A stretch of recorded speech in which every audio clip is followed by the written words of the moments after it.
Alrighty guys, Neil here with Gusty Hunts. Hopefully y'all are having a great day. So the video we got for you today is a little bit different. It's just some of the past hunts we've done and didn't really know where to throw it in. It wasn't really worth making a video out of each little clip. Not a lot of footage, and the footage isn't really great. Some bad weather and so on. But this first clip that I'm gonna show y'all is from my brother-in-law's farm and his cow headquarters.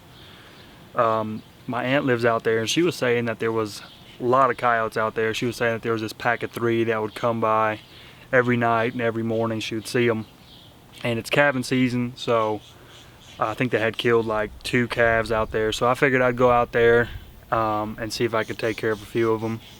But when I got out there, I get out of the truck, get my tripod, get my gun, put my sling on, and I drop my gun down, and my sling breaks and my gun just hits the ground. So I'm like, well, now I'm kind of in a predicament because I'm 30 minutes away from home. Just made a 30-minute drive to go make some coyote stands, and I didn't feel like, you know, driving an hour for absolutely nothing. So I checked my gun, checked my barrel, my suppressor, made sure everything was clean. There was no dirt in there, no nothing. I'm like, okay, yeah, we'll make a stand real quick. So I get up, make my stand, or I'm gonna start making my stand. I get out there to my spot and I start calling, and I look behind me and there's 3 coyotes coming onto the circle behind me, which is upwind. The set wasn't very great just because of the wind and how everything was laid out. It wasn't a real good set. But these coyotes were upwind to me over there, and they did not care one bit about whatever sound I would play. I played rabbit distress, vole squeaks, I howled, pup distress, you know, fight sounds, all of it, and they just did not care. So after about 10 minutes of them not giving a crap that I'm there, I decided I was going to drop the call off at my truck and walk out to them. They were about half a mile away from me, from where I was calling, so I was like, you know what, they won't hear me coming. The ground was pretty wet, it wasn't too crunchy. So I start walking out there, and by the time I get to where the coyotes were, 2 of them had kind of veered off, and they were doing, you know, their own thing. I don't know exactly what they were doing, looking for mice or something in the field. But one of them kind of stayed around where I had seen them, so I was, you know, in the right track. I get to about, I think, 120 something yards of that one, and yeah, like I said, I had dropped my gun, so my first shot was high, and then I adjust and I shot low, and then he runs off, and I don't shoot at him on the run because I knew he looked like he was going to stop, and sure enough he did. At about 170 yards he stopped, and I was able to get him, and I'm going to show y'all that clip here.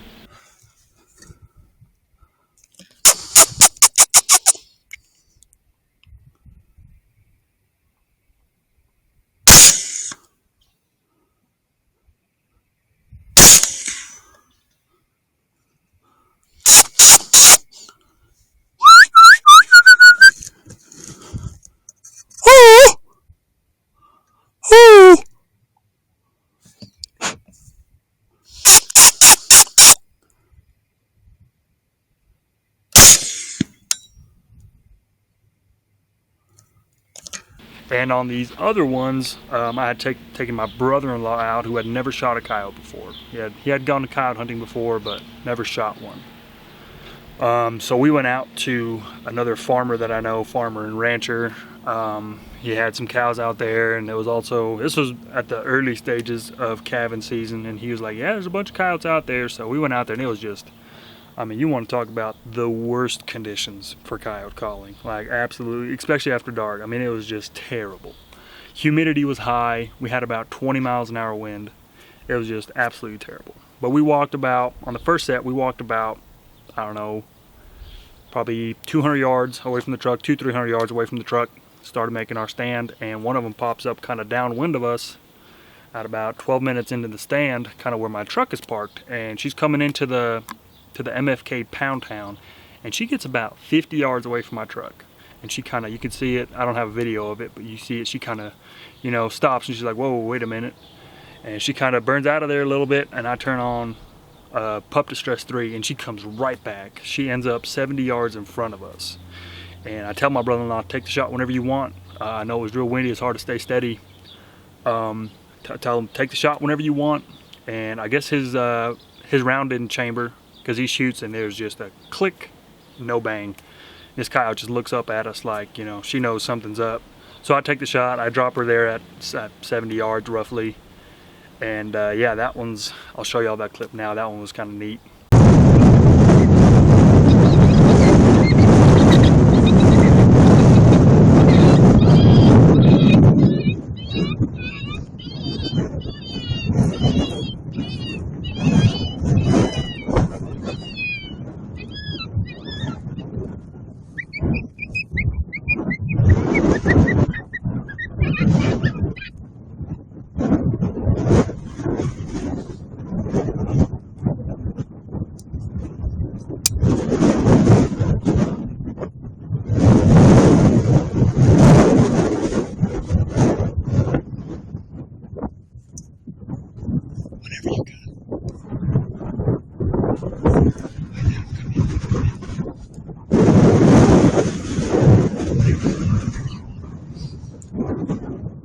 Shoot him whenever.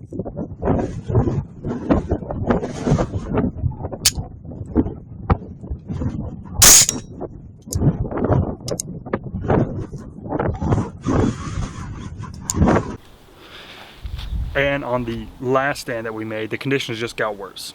You know, the thermal isn't working that great. It's still windy, it's just terrible. But we see a coyote out in front of us, kind of to our left, I guess, on a circle. And we're calling, you know, he doesn't really give a crap that we're there. He honestly, he's probably heard those sounds before, but I, you know, tried everything on him, and all of a sudden I look behind us and sure enough there's another one coming. The crappy thing is, you know, he's gonna catch our wind at about 150 yards roughly. So if he doesn't catch our wind, he gets within 30 yards of us. But, you know, I tell my brother-in-law, get ready, he's gonna catch our wind here after a little while. And sure enough, catches our wind, he runs out. My brother-in-law shoots one time, he misses. I shoot one time, I miss. And then he's a good 200 plus yards out. And my brother-in-law hits a really nice shot on this this full sprint coyote. And on his first coyote too, that's the crazy part. But yeah, the video's not real good.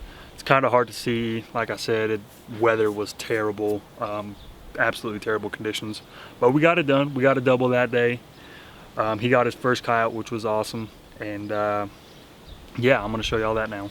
Feel comfortable.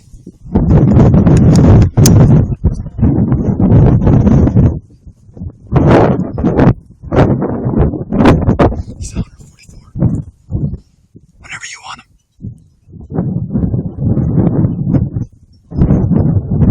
He smelled us.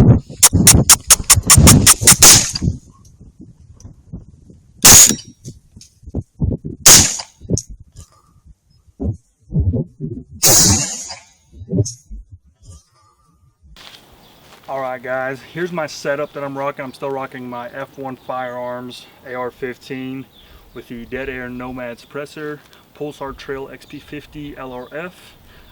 Like I said in one of the previous videos, I dropped in a Trigger Tech trigger. And the tripod that I'm using is just a Vortex High Country, was it the 2.0? And the tripod head that I'm using is the Spartan Precision Darvos head. This thing is really neat. It's just got a magnet with a swivel ball inside.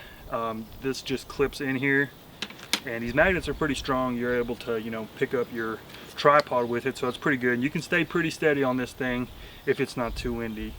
But yeah, this is the tripod that I'm rocking. I'm really loving it. I kind of wish I would have bought the more expensive one. There's two versions of the Darvos head. There's a Darvos Pro, which I wish I would have gotten. I think it'd be worth the money. This one is about, I think, $100. You can get them on Amazon or some other places. This one's about $100. The Darvos Pro is, I think, 120 or 220. Sorry. But yeah, I think if you're looking to buy something like this, if you're looking into the Spartan Precision, get the Spartan Precision heads. Get the Darvos Pro.